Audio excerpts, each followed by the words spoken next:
Assalamualaikum warahmatullahi wabarakatuh. Selamat pagi dan salam sejahtera untuk kita semua.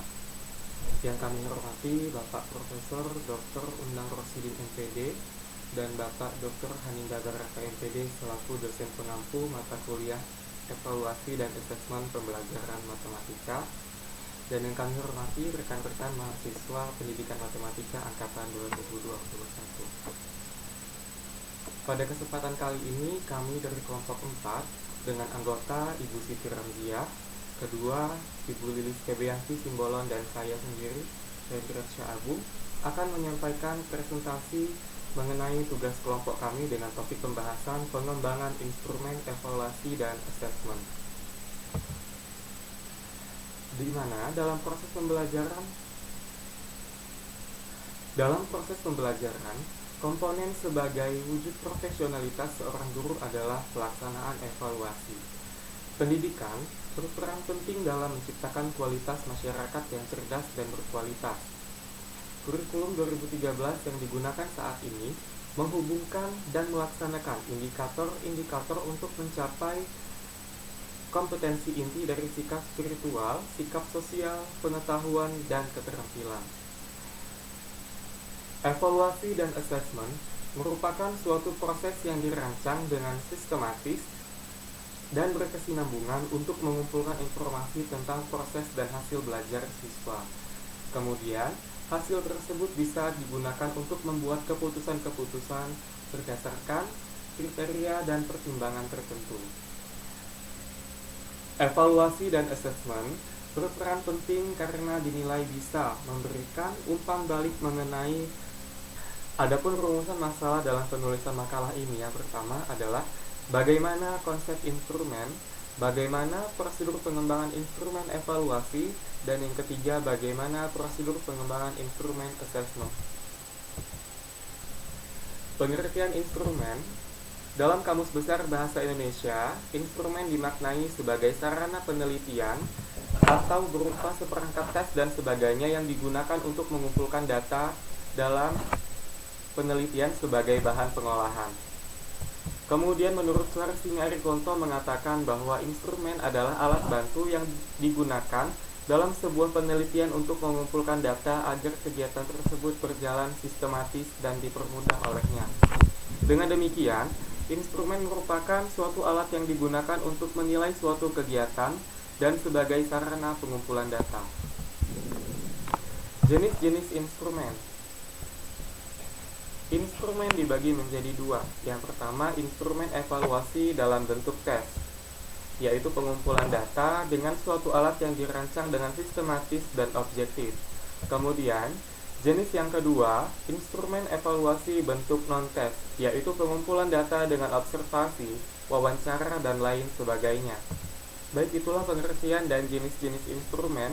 Selanjutnya akan disampaikan oleh rekan saya, Mbak Lilis Febianti Simbolon.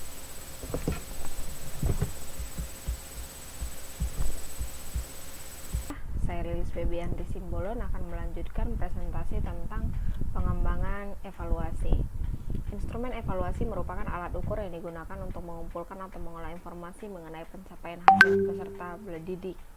Atau dapat disebut juga instrumen evaluasi adalah suatu alat yang digunakan untuk mengukur prestasi belajar siswa, faktor-faktor yang diduga mempunyai hubungan atau berpengaruh terhadap hasil belajar, perkembangan hasil belajar, keberhasilan proses belajar mengajar, dan keberhasilan pencapaian suatu program tertentu.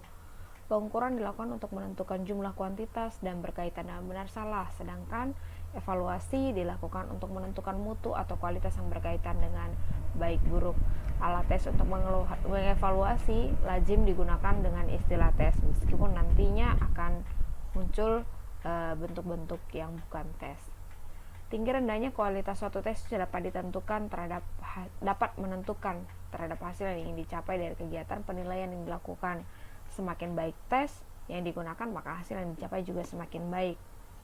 Nah, sebaliknya, jika tes yang digunakan kurang baik, maka hasil yang dicapai akan jauh dari yang diharapkan. Selain teknik tes, ada juga teknik yang digunakan sebagai alat evaluasi, yaitu teknik non-tes. Nanti akan kita bahas selanjutnya. Untuk yang pertama, instrumen evaluasi bentuk tes. Tes adalah suatu alat atau prosedur yang sistematis dan objektif untuk memperoleh data-data atau keterangan yang diinginkan tentang seseorang dengan cara yang boleh dikatakan tepat dan cepat. Jenis-jenis tes ada beberapa. Yang pertama dilihat dari fungsinya sebagai alat ukur, maka tes dibedakan menjadi tes seleksi, tes awal, tes akhir, tes diagnostik, tes formatif, dan tes sumatif. Kemudian dilihat dari aspek psikis atau kejiwaan yang ingin diungkap, tes dibedakan menjadi tes intelijensi, tes kemampuan, tes sikap, tes kepribadian, dan tes hasil belajar. Dilihat dari segi banyaknya orang yang mengikuti tes, maka ada tes individual dan ada tes kelompok. Dilihat dari segi waktu yang disediakan bagi tester untuk menyelesaikan tes, maka ada power test, ada juga dengan speed test. Dilihat dari segi bentuk responnya, tes dibedakan menjadi verbal test dan non-verbal test. Dilihat dari cara mengajukan pertanyaan, maka tes dibagi menjadi tes tertulis dan tes lisan. Nah, yang kedua, instrumen evaluasi bentuk non-tes. Teknik ini dapat digunakan sebagai suatu kritikan terhadap kelemahan teknik tes, di mana dengan teknik ini maka evaluasi dilakukan dengan tanpa menguji peserta didik, melainkan dengan observasi, wawancara, dan lain-lain. Ada teknik non-tes pun ada beberapa macam. Yang pertama ada pengamatan, yang kedua ada wawancara, yang ketiga ada salah sikap, yang keempat ada daftar cek, yang kelima ada skala penilaian, yang keenam ada angket, yang ketujuh ada studi kasus, yang kedelapan ada catatan insidental, yang kesembilan ada sosiometri, yang kesepuluh ada inventory kepribadian, yang kesebelas ada teknik pemberian penghargaan kepada peserta didik. Nah, untuk pengembangan instrumen evaluasi biasanya yang dikembangkan adalah tes. Nah, untuk yang secara umum, karena kita berbicara tentang di sekolah, maka ada 9 langkah yang dilakukan dalam pengembangan tes hasil belajar. Yang pertama adalah menyusun spesifikasi tes. Yang kedua, menulis soal tes. Yang ketiga, menelaah soal tes. Yang keempat, melakukan uji coba tes. Yang kelima, menganalisis butir-butir soal tes. Yang keenam, memperbaiki tes. Yang ketujuh, merakit tesnya apa. Yang kedelapan, melaksanakan tesnya. Dan yang kesembilan, menafsirkan hasil tes. Nah, ada beberapa contoh penelitian jurnal yang kami temukan dan pengembangan instrumen evaluasi. Yang pertama, oleh Faruroji dalam jurnal pengembangan instrumen evaluasi, di mana pada tahap pengembangan beliau melakukan peninjauan produk alat evaluasi oleh beberapa ahli, yaitu ahli materi dan ahli media, untuk mengetahui kevalidan instrumen evaluasi tersebut. Selanjutnya, alat evaluasi diuji cobakan pada skala kecil. Nah, jika dapat hasil penilaian respon peserta didik pada pengembangan hasilnya baik, maka kemudian diuji coba dalam skala besar. Kemudian pada jurnal Nurfilaili dan kawan-kawannya melakukan pengembangan instrumen tes hasil belajar. Model pengembangan instrumen tes yang digunakan pada penilaian mereka mengacu pada model 4D, di mana ada pendefinisian, ada perancangan, pengembangan, dan penyebaran. Nah, dari pengolahan data, diolah data sampai semuanya valid dan diperoleh analis datanya kayak efektif, maka instrumen tes hasil belajar tersebut berhasil dikembangkan oleh Nurfilaili dan kawan-kawan. Baiklah, demikian presentasi dari saya. Akan dilanjutkan oleh teman saya, Ibu Siti Ramzi. Baik, selanjutnya adalah tentang bagaimana mengembangkan instrumen asesmen. Nah, seperti yang kita ketahui bahwa asesmen ini adalah salah satu bagian yang terlibat di dalam evaluasi pembelajaran, yang mana bisa kita lakukan asesmen ini terhadap proses maupun hasil belajar. Selanjutnya, di sini kami kutip dari bukunya Pak Rosidin, dari pendapatnya Roayadi dan Alimin, bahwa ada langkah-langkah penyusunan instrumen asesmen. Pertama, menetapkan aspek dan ruang lingkup yang akan diakses. Jadi di sini adalah meliputi materinya apa, kemudian ranah yang mau diakses itu yang mana. Setelah ruang lingkupnya sudah kita tetapkan, kita pilih ruang lingkup itu, langkah yang kedua adalah menetapkan. Jadi setelah kita tahu ranahnya, kita pilih ruang lingkup yang mau kita akses. Kita akses adalah ruang lingkup dari ranah pengetahuan atau ranah kognitif. Selanjutnya kita bisa menyusun kisi-kisi instrumen, dan yang terakhir adalah mengembangkan butir-butir instrumen tersebut berdasarkan kisi-kisi. Nah, di sini lebih lanjut, Arifin itu menjabarkan langkah-langkah yang harus dilakukan dalam merencanakan asesmen. Ada 6, yang mana keenam itu penjelasannya sebagai berikut. Yang pertama, menentukan tujuan asesmen.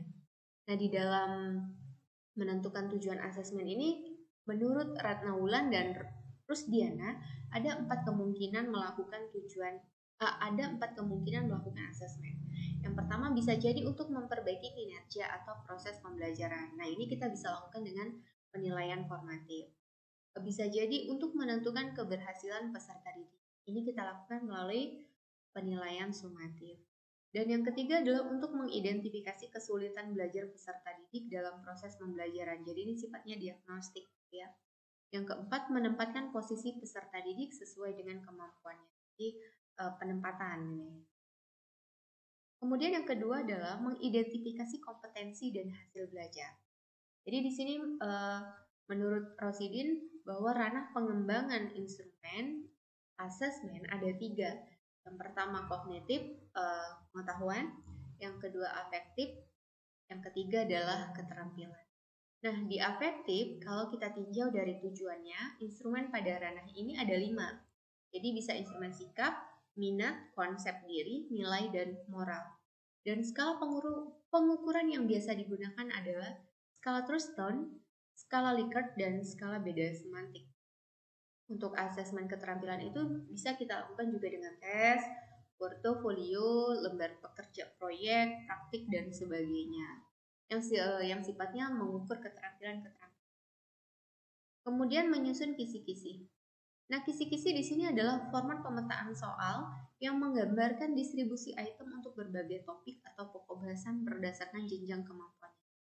Jadi harapannya dengan adanya kisi-kisi, materi yang diujikan itu betul-betul representatif dan relevan dengan materi pelajaran yang telah diberikan guru ke peserta didiknya. Nah, kisi-kisi soal yang baik ini harus memenuhi 3 persyaratan. Yang pertama representatif, jadi mewakili isi kurikulum. Kemudian yang kedua komponennya terurai, rinci, jelas, dan mudah dipahami. Dan soal yang dibuat juga sesuai dengan indikator serta bentuk soal yang ditentukan. Selanjutnya setelah kita bikin kisi-kisi, kita perlu menyusun draft instrumen. Nah, di sini dikatakan bahwa instrumen asesmen itu ada 2, asesmen formal dan non formal.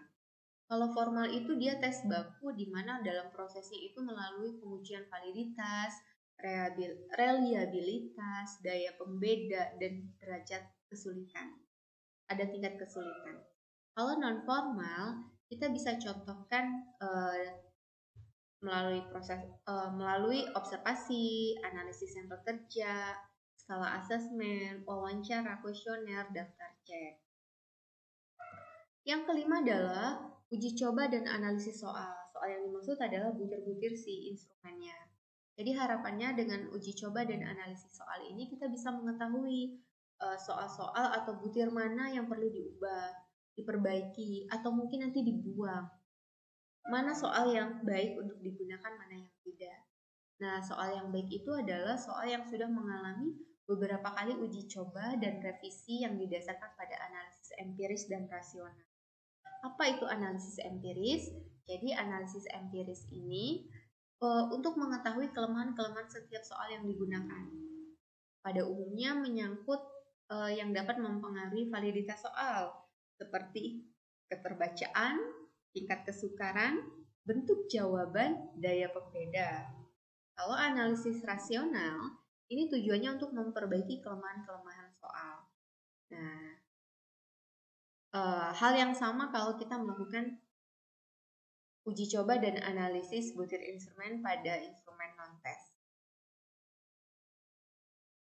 Kemudian revisi. Langkah yang terakhir adalah revisi dan merakit soal.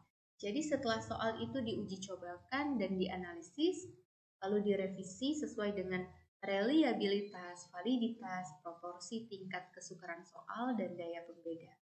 Jadi masih ada yang dapat diperbaiki dari butir tersebut, soal tersebut. Dari segi bahasa, ada juga yang perlu direvisi total. baik menyangkut pokok soal maupun alternatif jawaban, bahkan ada soal yang perlu dibuang. Nah, dari hasil revisi tersebut, barulah kita melakukan perakitan soal menjadi suatu instrumen yang terpadu. Oleh karena itu, semua hal yang dapat mempengaruhi validitas skor soal, seperti nomor urut soal, pengelompokan, bentuk soal, penataan soal, dan sebagainya memang harus betul-betul diperhatikan. Oke, itu cukup dari saya terkait dengan pengembangan instrumen asesmen.